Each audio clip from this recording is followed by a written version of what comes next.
Now let's talk about multi-seat elections.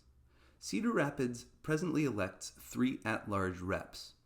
2 of them are elected in a single multi-winner race concurrent with the mayoral race. 1 is elected in a single winner race in alternating years along with the district races. At-large races often require runoffs and typically see more than a 50% reduction in voter turnout. Here is a description of the current system taken from Iowa Code. In short, a runoff election must be held if no candidate receives a majority of the votes cast for the office in question. For a multi-member body, a majority is 1 vote more than half the quotient found by dividing the total number of votes cast for all candidates for that body by the number of positions to be filled. In calculating the number of votes necessary to constitute a majority, fractions shall be rounded up to the next higher whole number. Simple, right? Even more so than single winner races, these multi-seat council races suffer from massive drops in voter turnout at the runoff, typically more than 50%. And this leads to some strange outcomes. Take, for example, this at-large council race in 2013. Chuck Swore barely missed passing the win threshold in the general election with nearly 8,000 votes. Yet, he lost the runoff to 2 candidates with 4,500 and 3,800 votes, respectively. Let me repeat that.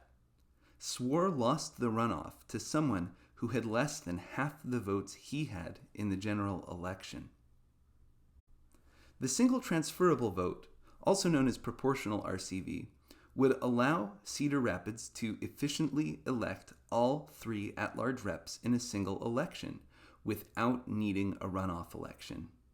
STV is a strongly democratic and representational voting system. These graphics below compare 3 sequential single winner races, which would select 3 winners reflecting the largest voting block, with an STV election, which picks candidates more in proportion to the preference of the voters. Single transferable voting is efficient. It can quickly resolve 2 winner or 3 winner races in a single election without the drop in turnout. To the voters, the ballot looks no different from a single winner RCV race. The vote counting is similar to instant runoff voting with just a few small differences. The first difference is that the win threshold depends on the number of seats. It is equal to 1 more than the number of votes divided by the number of seats plus 1.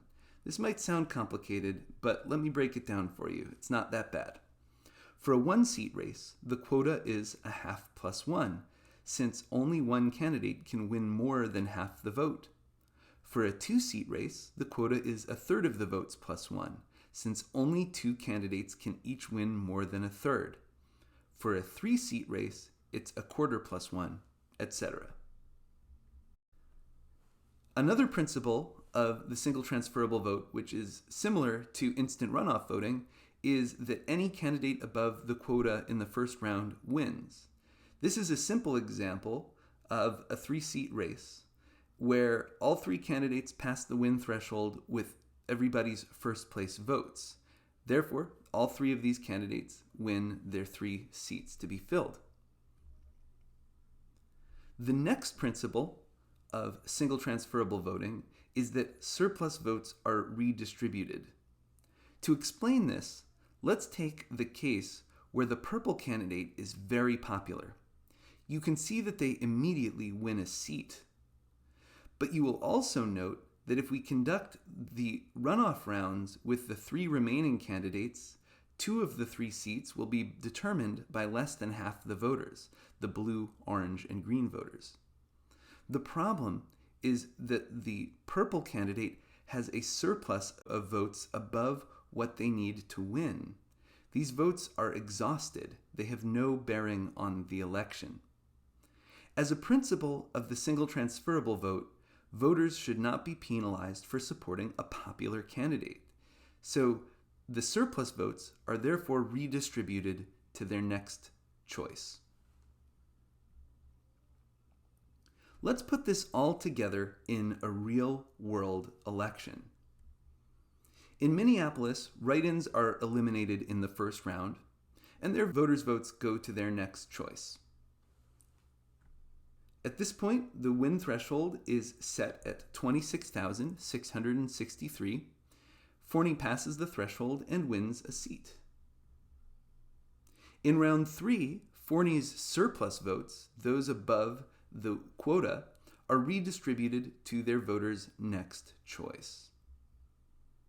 At this point, the 2 other seats remain unfilled, so we begin systematically eliminating and reallocating the lowest vote getters' votes. In round 4, Kelly is eliminated, and Kelly's voters' votes go to their next choice. In round 5, Rucker is eliminated, and Rucker's voters' votes go to their next choice. In round 6, French is eliminated, and French's voters' votes go to their next choice. Olson has now crossed the threshold and secured the second available seat. Now Olson's surplus is redistributed. At this point, even though Smith has not crossed the win threshold, McKelvey has no way to win. Smith is the third most popular candidate among the electorate, so the third seat goes to Smith. Single transferable voting really just boils down to 3 steps. First, any candidate who crosses the threshold wins a seat. Second, surplus votes are transferred to their voters' next choice. Finally, we conduct elimination and runoff rounds. This process is repeated until all seats are filled.